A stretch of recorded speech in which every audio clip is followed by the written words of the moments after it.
പുതിയ 10ാം ക്ലാസ്സിലെ ICT text ബുക്കിലെ പ്രാക്ടിക്കൽ വർക്കുമായി ബന്ധപ്പെട്ട വീഡിയോസാണ് ഈ ചാനലിലൂടെ ഷെയർ ചെയ്യുന്നത്. ചാനൽ കണ്ടതിന് ശേഷം ഇഷ്ടമായി കഴിഞ്ഞാൽ ഷെയർ ചെയ്യുക, സബ്സ്ക്രൈബ് ചെയ്യുക. നിങ്ങളുടെ വിലയേറിയ നിർദ്ദേശങ്ങളും അഭിപ്രായങ്ങളും കമൻറ്റ് ബോക്സിലൂടെ അറിയിക്കുക.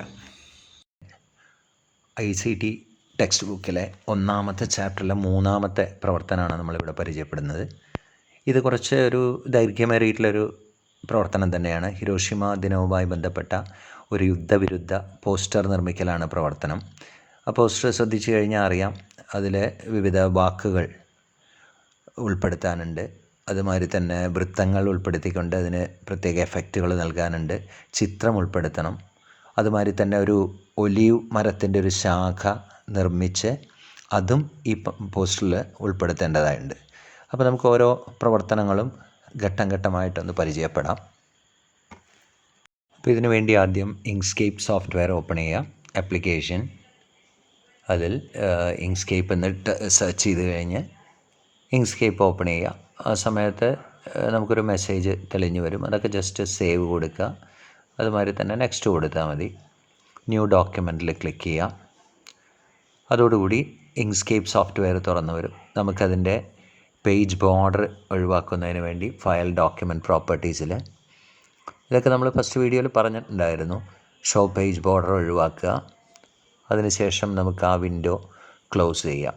അപ്പോൾ നമുക്ക് ആദ്യമായിട്ടൊരു റെക്റ്റാങ്കിളാണ് ആദ്യം നിർമ്മിക്കുന്നത്. റെക്റ്റാങ്കിൾ ടൂൾ ഉപയോഗിച്ച് നമ്മൾ ആവശ്യമായ വലുപ്പത്തിലൊരു റെക്റ്റാങ്കിൾ ദീർഘചതുരം നിർമ്മിച്ച് അതിനാവശ്യമായ കളറ് നൽകി. ഇനി ഇതിലേക്ക് വാക്കുകൾ കൂട്ടിച്ചേർക്കുകയാണ് വേണ്ടത്.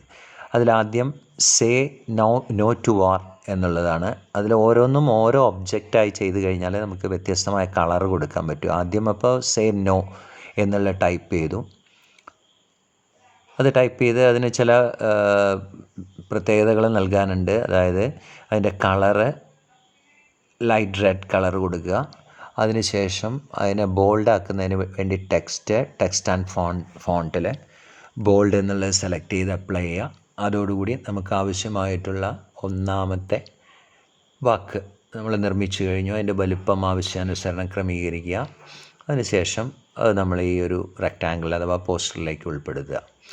ഇനി സേ നോ കഴിഞ്ഞ് ടു ആണ് വേണ്ട. ടു എന്നുള്ളതിന് നിങ്ങൾക്ക് പോസ്റ്റർ ശ്രദ്ധിച്ചു കഴിഞ്ഞാൽ, ടെക്സ്റ്റ് ബുക്കിൽ തന്ന പോസ്റ്റർ ശ്രദ്ധിച്ചു കഴിഞ്ഞാൽ കാണാം, അതൊരു സമചതുരത്തിനുള്ളിലാണ് വേണ്ടത്. അപ്പോൾ നമ്മൾ ആദ്യം ഒരു സമചതുരം നിർമ്മിച്ച് അതിൽ ടെക്സ്റ്റ് ടൂൾ ഉപയോഗിച്ചുകൊണ്ട് ടു എന്നുള്ളത് ടൈപ്പ് ചെയ്ത് ചേർത്ത് അതിനെ സെലക്ട് ചെയ്ത് അതിൻ്റെ കളർ ചേഞ്ച് ചെയ്യുന്നു. വൈറ്റ് കളറാണ് നമുക്ക് തന്നിട്ടുള്ളത്. വൈറ്റ് കളറ് കൊടുത്തതിന് ശേഷം വീണ്ടും അതിനെ ബോൾഡാക്കാൻ വേണ്ടി ടെക്സ്റ്റ് ആൻഡ് ഫോണ്ടിൽ പോയി ബോൾഡ് കൊടുത്ത് അപ്ലൈ ചെയ്യാം. അതോടുകൂടി നമുക്ക് ആവശ്യമായിട്ടുള്ള അടുത്ത വേർഡ് തയ്യാറ്. ഇത് രണ്ട് ഒബ്ജക്റ്റ് ആയത് കാരണം കൊണ്ട് നമുക്കിതിനെ ഒന്ന് ഗ്രൂപ്പ് ചെയ്യാം. പോസ്റ്ററിലേക്ക് ഉൾപ്പെടുത്താൻ വേണ്ടി ഒബ്ജക്റ്റ് ഗ്രൂപ്പ് എന്ന ക്രമത്തിൽ ഈ ടു എന്നുള്ളതിനെയും നമ്മൾ പോസ്റ്ററിലേക്ക് ഉൾപ്പെടുത്തി. ഇനി അടുത്തത് വാർ എന്നുള്ളതാണ്. അത് അടുത്ത ഒബ്ജക്റ്റായിട്ട് ഇതേമാതിരി ടെക്സ്റ്റ് ടൂൾ ഉപയോഗിച്ച് വാർ എന്നുള്ളത് ടൈപ്പ് ചെയ്യുന്നു. അതിനെ സെലക്ട് ചെയ്തതിന് ശേഷം ആവശ്യമായ നിറം നൽകുന്നു. അതുമാതിരി തന്നെ ടെക്സ്റ്റ് ആൻഡ് ഫോണ്ട് എന്ന ക്രമത്തിൽ നമുക്കതിനെ ബോൾഡാക്കി മാറ്റാം. നമ്മുടെ പോസ്റ്ററിൽ ബോൾഡ് ലെറ്റേഴ്സാണ് തന്നിട്ടുള്ളത്. അതിനനുസരിച്ച് നമുക്ക് ബോൾഡാക്കി മാറ്റാം. അതിനെയും വീണ്ടും പോസ്റ്ററിലേക്ക് ഉൾപ്പെടുത്തുക. ഇവിടെ വലുപ്പമൊക്കെ ക്രമീകരിച്ചതിന് ശേഷം ഇവിടെ ഒരു കാര്യം ശ്രദ്ധിക്കുക. ഈ ടു എന്നുള്ളത് ഈ വാറിന് മുകളിൽ, അഥവാ ടു എന്നുള്ള വേർഡിൻ്റെ താഴെയാണ് വാർ. അതിനുവേണ്ടി വാർ എന്നുള്ള വേർഡ് സെലക്ട് ചെയ്തുകൊണ്ട് ഒബ്ജക്റ്റിൽ നമ്മൾ ഈ വാർ എന്നുള്ളതിനെ താഴേക്ക് കൊണ്ട് ഒബ്ജക്റ്റിൽ ലോവർ എന്നുള്ള ക്രമത്തിൽ നമ്മൾ ആ വാർ എന്നുള്ള വാക്കിനെ ടു എന്നുള്ളതിൻ്റെ താഴേക്ക് കൊണ്ടുപോയി. നമുക്കിതിൽ August 6 ഹിരോഷിമ ഡേ എന്നുകൂടി ചേർക്കണം. ഞാനിപ്പോൾ ഇവിടെ രണ്ടും ഒരുമിച്ച് ടൈപ്പ് ചെയ്യുകയാണ്. ഒരുമിച്ച് ടൈപ്പ് ചെയ്യുമ്പോൾ ഉള്ളൊരു പ്രശ്നം ശ്രദ്ധിക്കണം. നമുക്കതിൻ്റെ കളർ ചേഞ്ചസ് ഒക്കെ വരുത്തണമെങ്കിൽ വേറെ തന്നെ ടൈപ്പ് ചെയ്യണം. അപ്പോൾ ഇവിടെ ഇപ്പോൾ ഞാൻ ഒരുമിച്ച് ടൈപ്പ് ചെയ്യുകയാണ്, കാരണം രണ്ടിനും വൈറ്റ് കളർ തന്നെ കൊടുക്കുന്നതുകൊണ്ട്. അതല്ല, ഓരോന്നും ഓരോ ഒബ്ജക്റ്റായിട്ടാണ് ചെയ്യുകയാണെങ്കിൽ ഓരോന്നിനെയും നമുക്ക് പ്രത്യേകം എഡിറ്റ് ചെയ്യാം. ഇപ്പോൾ രണ്ട് ചേർത്ത് ഒരുമിച്ച് August 6 ഹിരോഷിമ ഡേ എന്നുള്ളത് ടൈപ്പ് ചെയ്ത് അതിൻ്റെ അലൈൻമെൻറ്റൊക്കെ കറക്റ്റ് ചെയ്ത് നേരത്തെ നമ്മൾ ചെയ്ത അതേ രീതിയിൽ തന്നെ അതിനെ സെലക്ട് ചെയ്തുകൊണ്ട് അതിൻ്റെ കളറ് ചേഞ്ച് ചെയ്യുന്നു. ആ വാക്കിനെയും അല്ലെങ്കിൽ വാക്കുകളെയും കളർ ചേഞ്ച് ചെയ്തതിന് ശേഷം നമ്മൾ നേരെ പോസ്റ്ററിലേക്ക് ഉൾപ്പെടുത്തുക.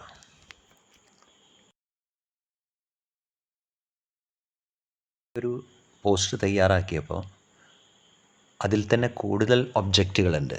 നമുക്കിപ്പോൾ ആ ഒബ്ജക്റ്റുകളെല്ലാം ചേർത്തൊന്ന് ഗ്രൂപ്പ് ചെയ്യാം. അതിനെ എല്ലാത്തിനെയും ഒരുമിച്ച് സെലക്ട് ചെയ്തുകൊണ്ട് ഒബ്ജക്റ്റ് ഗ്രൂപ്പ് എന്ന ക്രമത്തിൽ ഗ്രൂപ്പ് ചെയ്ത് ഇതിനെല്ലാം ചേർത്ത് ഒറ്റ ഒബ്ജക്റ്റായി മാറ്റാം. പോസ്റ്റർ ഇപ്പോൾ പൂർണ്ണമായിട്ടില്ല. പോസ്റ്റർ നോക്കിക്കഴിഞ്ഞാൽ മനസ്സിലാവും. നമുക്കിനി അതിലൊരു ഇമേജ്, പ്രാവിൻ്റെ ഒരു ചിത്രം ഉൾപ്പെടുത്തണം. ഒരു ഒലീവ് മരത്തിൻ്റെ ഒരു ചില്ല നിർമ്മിക്കണം. പിന്നെ വൃത്തങ്ങൾ നിർമ്മിക്കണം. അതിന് മുൻപായിട്ട് ഇതെങ്ങനെ സേവ് ചെയ്യാമെന്നുള്ളതൊന്ന് പരിശോധിക്കാം.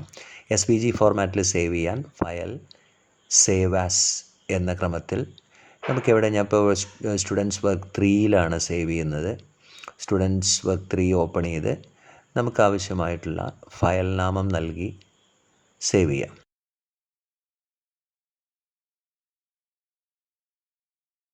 ഇനി അടുത്തതായിട്ട് നമ്മൾ നോക്കാൻ പോകുന്നത്, നമ്മളിപ്പോൾ ഈ ഒരു പ്രവർത്തനം നേരത്തെ നമ്മൾ പറഞ്ഞു കുറച്ച് ദൈർഘ്യമേറിയ പ്രവർത്തനമാണ്. അപ്പോൾ നമുക്കൊരു ലാബ് ഒരു പീരീഡ് കൊണ്ട് ചെയ്ത് തീർക്കാൻ പറ്റില്ല.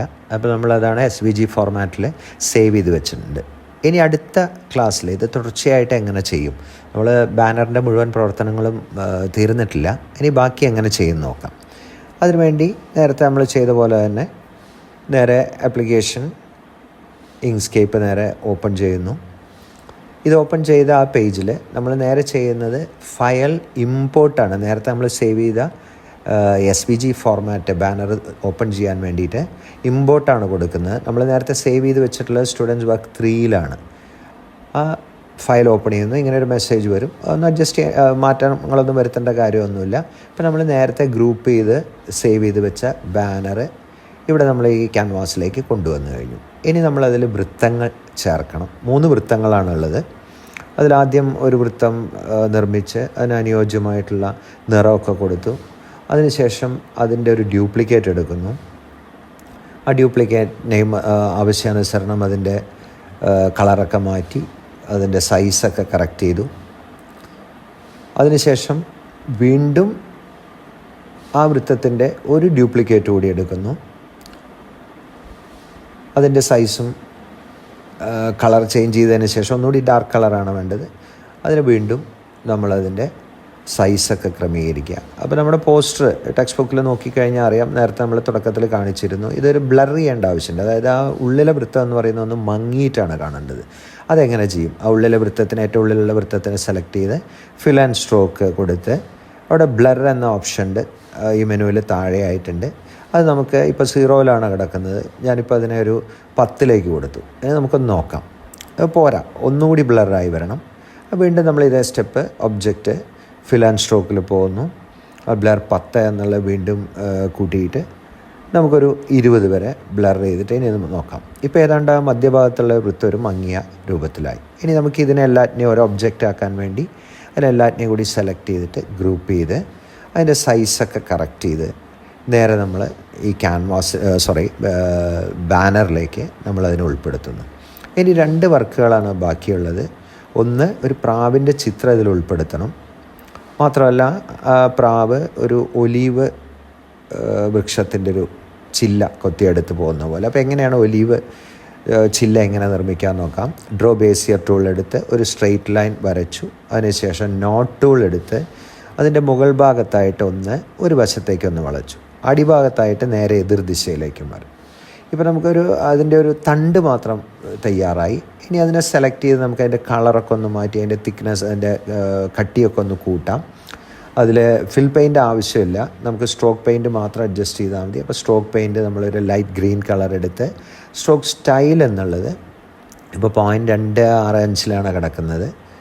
അത് നമ്മളൊന്ന് കുറച്ച് കൂട്ടിക്കൊടുത്ത് ഏതാണ്ടൊരു 1 അല്ലെങ്കിൽ 1.16 കൊടുത്തിട്ട് ഇപ്പോൾ നമുക്ക് ആവശ്യാനുസരണമുള്ള ഒരു തണ്ട് കിട്ടിക്കഴിഞ്ഞു. ഇനി അതിനെ ഇലകൾ നിർമ്മിക്കണം. അതിനുവേണ്ടി നമ്മൾ സർക്കിൾ ടൂൾ എടുത്തു. ഒരു ഇലയ്ക്ക് അനുയോജ്യമായ ഒരു ഷേപ്പ് നിർമ്മിച്ച് അതിനൊരു ലൈറ്റ് ഗ്രീൻ കളർ കൊടുത്തു. ഇനി നമുക്കതിനെ ഒന്ന് റൊട്ടേറ്റ് ചെയ്യണം. നമ്മൾ നേരത്തെ പഠിച്ചിട്ടുണ്ട്. സെൻറ്ററിലൊന്ന് ക്ലിക്ക് ചെയ്ത് കഴിഞ്ഞ് വശം പിടിച്ച് തിരിച്ചു കഴിഞ്ഞാൽ നമുക്ക് ആവശ്യാനുസരണം ചെരിഞ്ഞ ഒരു ഇല നിർമ്മിക്കാൻ സാധിക്കും. അതിൻ്റെ സൈസൊക്കെ ഒന്ന് ചെറുതാക്കി കൃത്യമായിട്ട് ആവശ്യമായ സ്ഥലത്ത് കൊണ്ടുപോയി ക്രമീകരിക്കാം. ഇനി നമുക്കിതിൻ്റെ ഡ്യൂപ്ലിക്കേറ്റ് എടുക്കാം. ഡ്യൂപ്ലിക്കേറ്റ് എടുക്കുമ്പോൾ ഓരോ തവണയായിട്ട് വേണമെന്നില്ല. വേണമെങ്കിൽ നമുക്ക് ഒരുമിച്ച് ഡ്യൂപ്ലിക്കേറ്റ് ഒന്നിൽ കൂടുതൽ തവണ ക്ലിക്ക് ചെയ്ത് കഴിഞ്ഞാൽ അത്രയും ഡ്യൂപ്ലിക്കേറ്റുകൾ അവിടെ നിർമ്മിക്കപ്പെടും.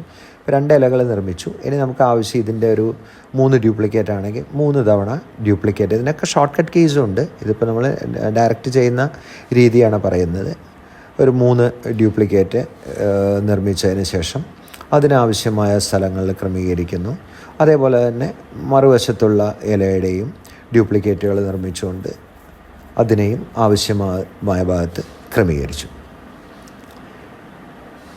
ഇനി നമുക്ക് ഇതിന് ശേഷം ഇപ്പോൾ നിങ്ങൾക്കറിയാം ഏതാണ്ട് 6-7 ഒബ്ജക്റ്റുകളാണ് ഈ ഒരു ശാഖയിൽ തന്നെ. അപ്പോൾ ഇതിനെല്ലാറ്റിനെയും കൂടി ഒരുമിച്ച് ചേർത്ത് അതിനെ ഒന്ന് ഒബ്ജക്റ്റ് ഗ്രൂപ്പ് എന്ന രീതിയിൽ ഒറ്റ ഒബ്ജക്റ്റാക്കി. ഇനി അതിൻ്റെ സൈസെല്ലാം ഒന്ന് ക്രമീകരിച്ച് ഈ പോസ്റ്ററിൽ ആവശ്യമായ സ്ഥലത്ത്